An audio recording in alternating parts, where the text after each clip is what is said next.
Do you love horror, science fiction, B-movies, horror hosts, old-time radio, just plain spooky stuff? Then you should sign up at patreon.com/Lord Blood-Rah. You'll be supporting the production of Lord Blood-Rah's Nerve Wrackin Theatre, presenting the best, worst, and wildest horror films ever made. Lord Blood-Rah's Nerve Wrackin Auditorium, featuring the best of old-time radio horror. Captain Paxar's Star Cadet Hour, showing classic 1950s sci-fi shows for Star Cadets of all ages. Plus, you'll get exclusive access to bonus content like Behind the Curtains of the Nerve Wrackin Auditorium, a deep dive into radio horror, Lord Blood-Rah's B-movie reviews, a look at a classic low-budget drive-in feature, and much more. Sign up today at patreon.com/Lord Blood-Rah for the love of horror.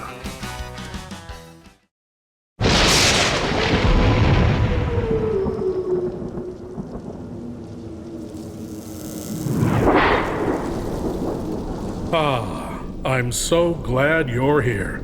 Allow me to introduce myself. I am Lord Blood-Rah. I host horror and science fiction films on my TV series, Lord Blood-Rah's Nerve Wrackin Theatre, but here, in this cool, intimate darkness, I'll be presenting tales of horror and the uncanny solely for you alone. You will coalesce the settings and the players from the ether of your imagination. Your terror will be your own creation. This is the sorcery of sound, the subtle magic of old-time radio, horror.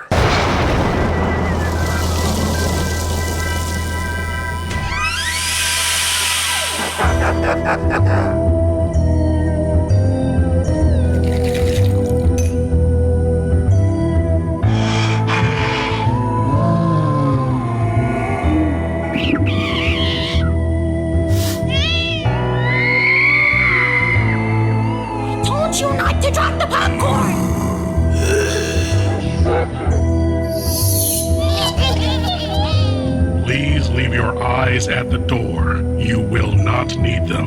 This is Lord Blood-Rah's Nerve Wrackin Auditorium.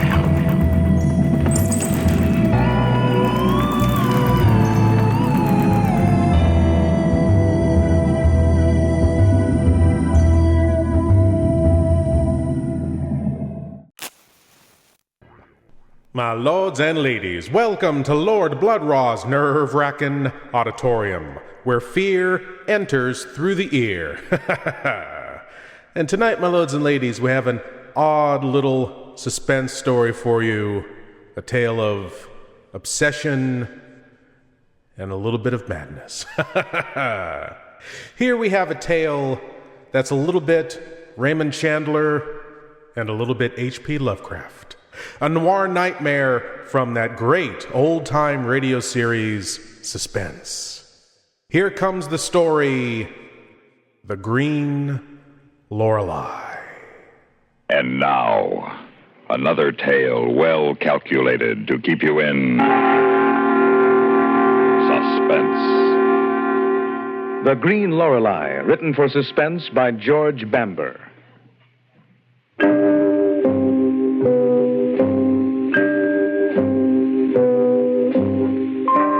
My name is Adams.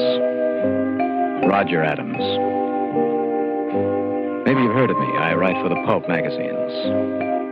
Mystery stories, horror stories at 2 and 3 cents a word. But then again, maybe you haven't, because it's been a long time since I've written anything, and even longer since I've sold anything I've written. Maybe that's why nobody believes me, because of what I did for a living and what happened afterwards.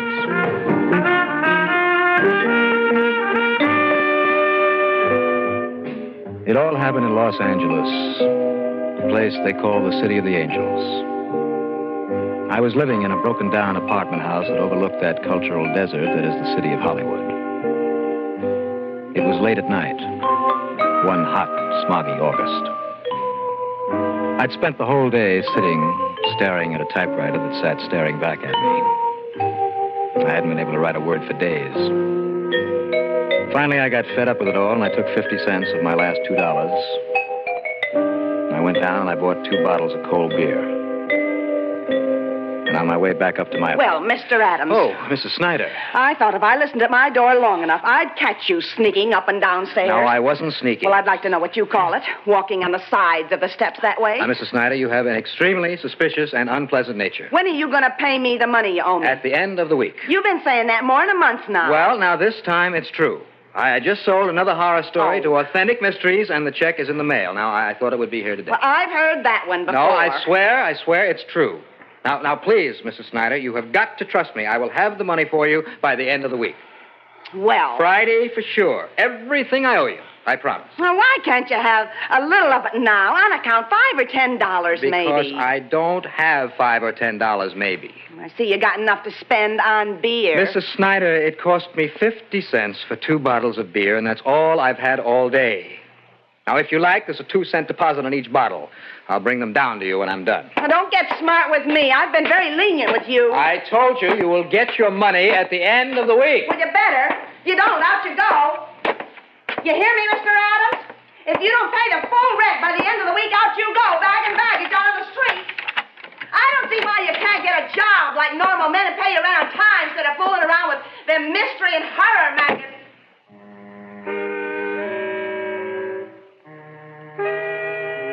I stood with my back to the door until I regained my self-control. The room was still the same, the rumpled bed, the sock hanging from the sink, the litter of papers on the floor. I went to the kitchen, rummaged around until I found a can opener. The beer tasted disappointingly warm as the night, and sour and bitter as the day. I went to the typewriter, but it was no good. The same sheet of paper I'd rolled into it 5 days ago sat staring up at me, blank white and unyielding. Finally, I turned off the light and I sat down in front of my window, staring out at the winking, blinking, happy lights of Hollywood, wondering what to do next. I was at the end of my rope. I was broke. At the end of the week, I'd be evicted for non-payment of rent. But worst of all, I couldn't write. Not a single idea came to my head. And then...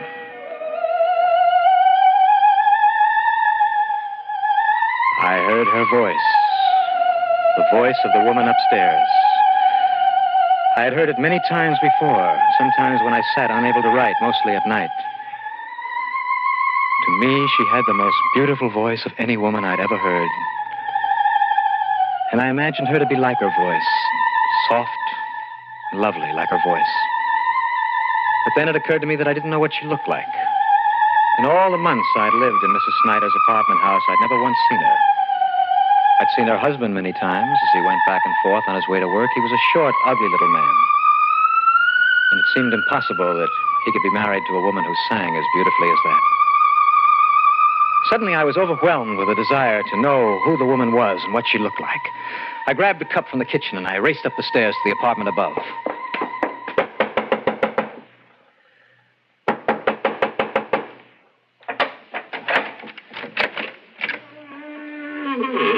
Yes? Hi there. I'm Mr. Adams from the apartment below. So? Well, I hate to bother you, but I was just sitting down to dinner when I discovered that I was fresh out of coffee. I wondered if I could borrow some from you. I don't drink coffee. Oh? Well, how about tea? Just a couple of teaspoons full? I hate to eat a meal without something to drink, and I don't want to run down to the store and let my dinner get cold. Give me the cup.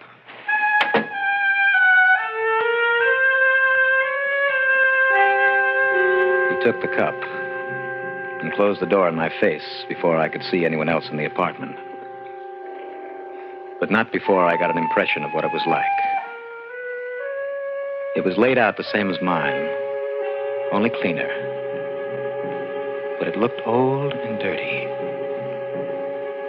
Maybe it was the furniture. It was old and black, like it had been brought over from the old country or belonged to a man much older than Mr. Steinmetz, who had lived alone a long time.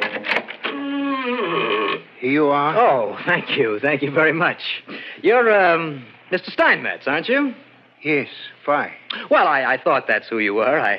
I saw your name on the mailbox downstairs, and I thought I might as well introduce myself. I'm Mr. Adams in the apartment below. I know. And I thought since we live in the same building, there's no reason why we can't be neighbors as well as friends, huh? Well, is your wife at home? What makes you ask that? Well, on my way up, I heard a woman singing. I thought it was your wife and wanted to compliment her on what a beautiful voice she had. My wife is dead. Oh. Oh, I'm very sorry. Well, it must have been your daughter, then. You heard no woman here.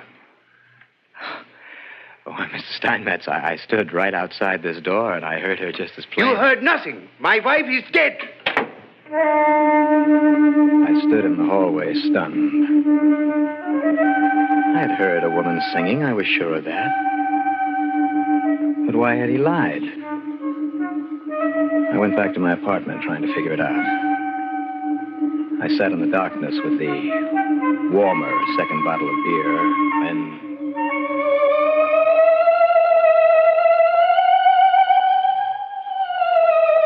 I heard her again, more clearly and distinctly than I'd ever heard her before. There was a woman up there, I was sure of that now. But who was she, and what was she doing there, and why had the old man lied? Tomorrow when he went to work, I'd find out the answer to that.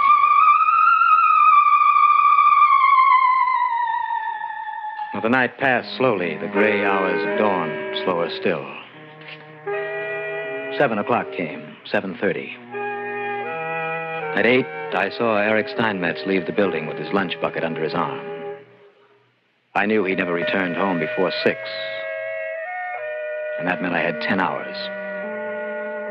I wanted to rush upstairs right away, but I made myself wait until I was sure that she was there.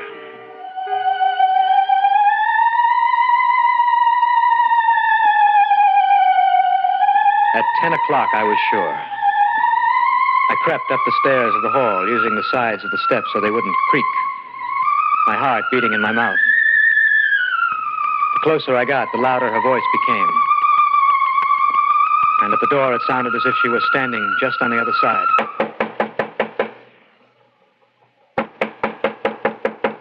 Hello, Mrs. Steinmetz. Are you there? Mrs. Steinmetz, this is Mr. Adams, the man in the apartment below. I wonder if I could see you a moment. Mrs. Steinmetz? I knew she was there. Something was there. Through the wood of the door, I could hear breathing. Feel a heart beating. I had to see the inside of that apartment, no matter what it cost. So, is Steinmetz lying about his wife being dead or not having a daughter? Someone is singing in that apartment. Someone or something. Well, my lords and ladies, this being the Nerve Wrackin Auditorium, there are many possibilities. Well, my lords and ladies, let's find out what's actually going on behind that door in Act 2 of The Green Lorelei.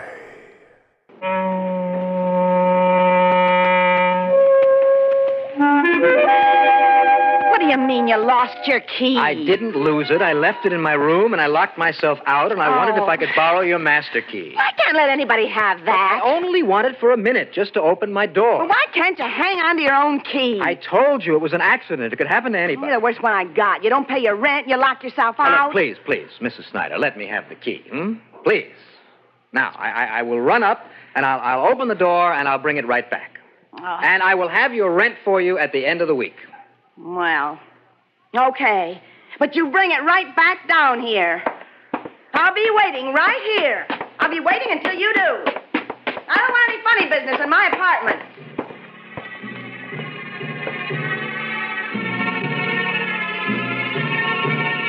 As I ran up the stairs to my room, I fished out the pieces of wax I had put in my pocket. At the door, I squeezed them together over the key, hard.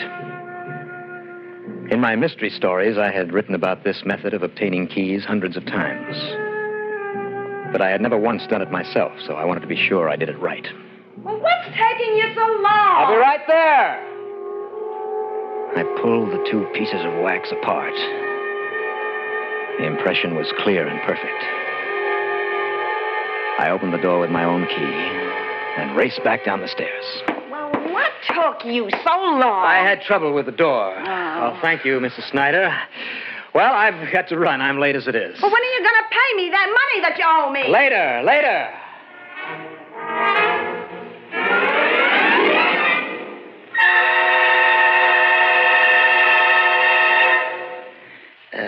This is a very difficult thing you ask, Mr. Smith. Yes, of course, Mr. Smith.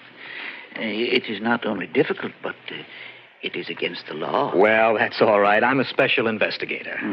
You have credentials, then? No, not on me. You see, I'm not allowed to carry them because of the nature of this case. Oh, I see. Well, allow me to introduce myself. I am the President of the United States. Oh, well, now, look, are you going to do it or not? There are plenty of other locksmiths in this town. I would not touch this key for less than $50. What? I'm sorry, Mr. Smith. Well, look, here is my watch.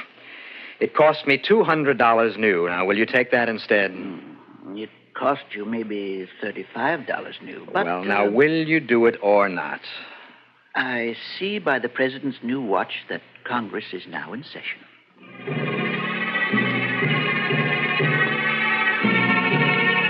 It was 2 o'clock by the time I stood outside her door again. That gave me 4 hours before Steinmetz came home. I knocked. Mrs. Steinmetz, are you home? I stood listening for a long time before I slipped one of my newly made keys in the door.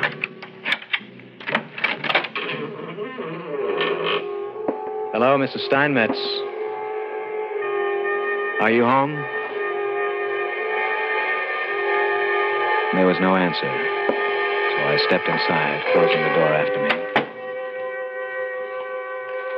The apartment appeared the same as it had the day before. But somehow, it was emptier now.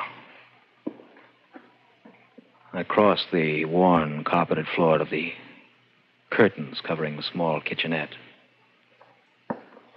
Mrs. Steinmetz? I shoved the curtains aside.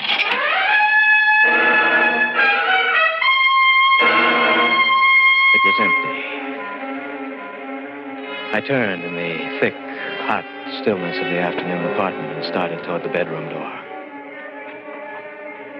Halfway there, I was stopped by something that caught my eye on the round table in the center of the living room. It was just a picture. At first glance, it looked like a picture of two people standing together, but as I looked at it closer, I realized it wasn't of people at all, but a close-up of two animals or reptiles that only looked like people. They didn't have any hair or ears, and the surface of their skin was scaled like a snake's. I was about to search around for more pictures when I realized she was singing again, and it was coming from the bedroom door. I ran across the room, and I threw it open. The blinds were drawn in the hot, stuffy room, and in the darkness, a single candle burned. As my eyes adjusted to its light, I could make out a sleek bronze casket sitting at the other side of the room. Now, in my career as a writer of mystery horror stories, I've killed off about 500 people and come across countless bodies, murdered in foul and devious ways, but never once has I been alone in a room with a closed casket or opened one by myself. It took a great deal of courage to force myself across the room, and even more to place my hands on the cool metal of the lid.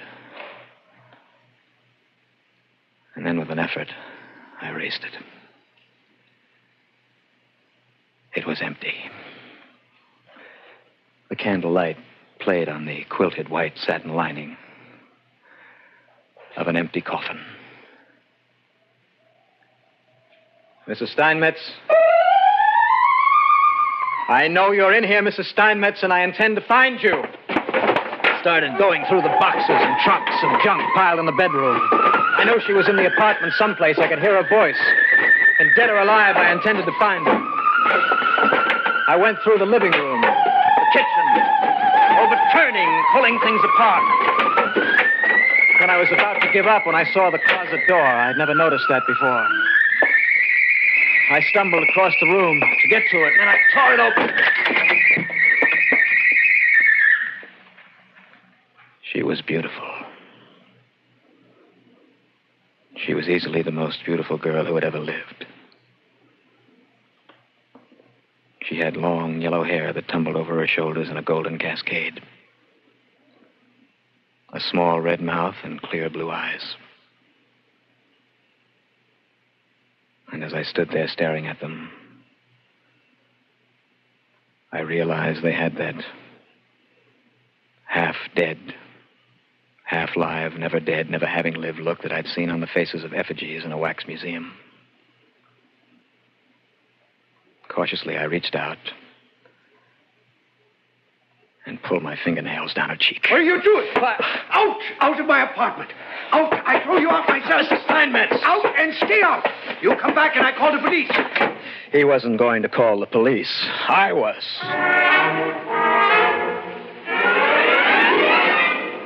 But, officer, I saw it. The body was right here in this closet. Well, it isn't there now. But I saw it with my own eyes. Mr. Adams, we've searched this whole apartment and haven't found anything that even faintly resembles a body. Well, how about the casket? He hasn't explained that yet. Yeah. Mr. Steinmetz, how about that? Officer, I am old man. My wife died 20 years ago. I think I died too soon. I buy coffin. I not die, but I still have coffin, so I keep it here. There's no crime against that, is there? No, I guess there ain't. But how about this man? He break into my house, tear up my goods. He is lying. The man is a maniac. His wife died, and he preserved her in wax somehow. I tell you, I saw her with my own eyes. All right, where's her body now? Well, I don't know. You can't support your charges without a corpus delicti. Oh, officer, he's crazy as a loon. He causes nothing but trouble. Now, wait. I dug my fingernail in the wax on her face. Some of it is still there, you see? Green wax, Mr. Adams. Anybody could dig their fingernails in a green wax candle. Well, it wasn't green before. Oh, run him down to the station house. No, wait. I want no trouble. Just he don't bother me no more. That's all I care. He leave me alone. Let him go. Well, I can't very well hold him unless you're willing to press charges. Please, let him go. Just he don't bother me no more. All right. Come on, you. You can consider yourself a very lucky man to have. The officer took me down to my room. And I had to promise I wouldn't bother the old man anymore. And then I had to listen to Mrs. Snyder complain about the rent. Well, after they were gone, I lay down on the bed and I tried to sleep. But I couldn't. I watched the day darken outside my window into dusk, and then night. And with the night, she started singing again. But I pulled the pillow over my ears and I fought against her.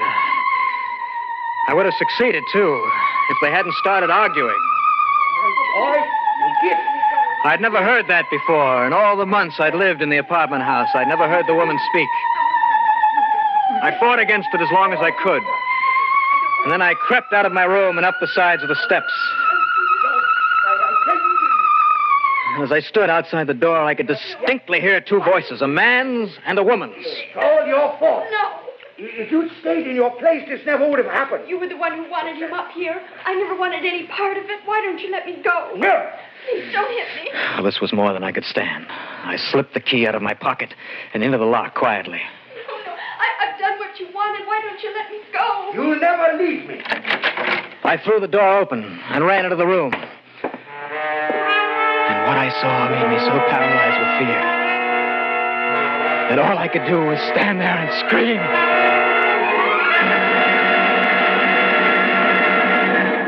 I saw it! I tell you, I saw it! I tell you, I am innocent. Don't listen to him! He's a monster, a maniac, a lizard! He's crazy. I am not! I tell you, I saw it with my own eyes. When I came into the room, there were 2 of them, monsters, lizards, whatever they are. And when they saw me, he changed himself into the form you now see. And she shrunk before my eyes into a little green snake that slithered under the couch. He's crazy. I told you that before. But I saw it. Get him out of here. Look under the couch. There's a little green snake. Take him to the hospital, and the rest of you people clear out of here. Why does the man persecute me? He's lost his mind, Mr. Steinmetz. I knew all along he was crazy. He never pays his rent. I can promise you he won't bother you anymore, Mr. Steinmetz. We'll take him down and have him committed.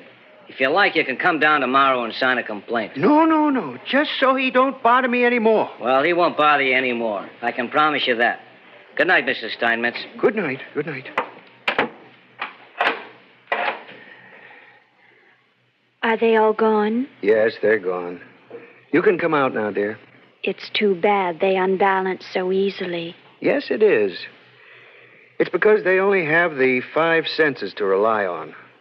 Keep changing the impressions their senses get, and they go mad. It's not their fault. They're inferiorly made. Can't we go home now? We found out what we came to find out. Yes. I'm tired of this planet anyway.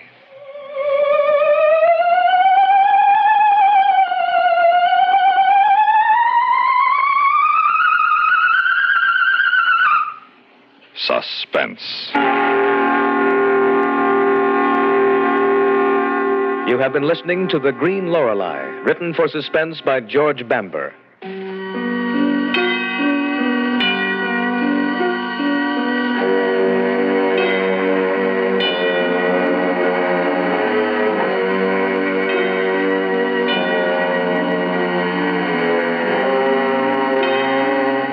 Heard in tonight's story was Bob Reddick as Roger Adams.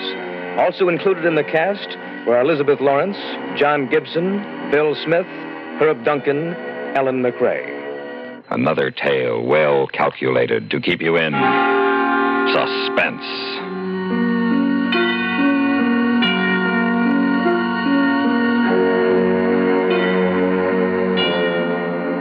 This is the CBS Radio Network.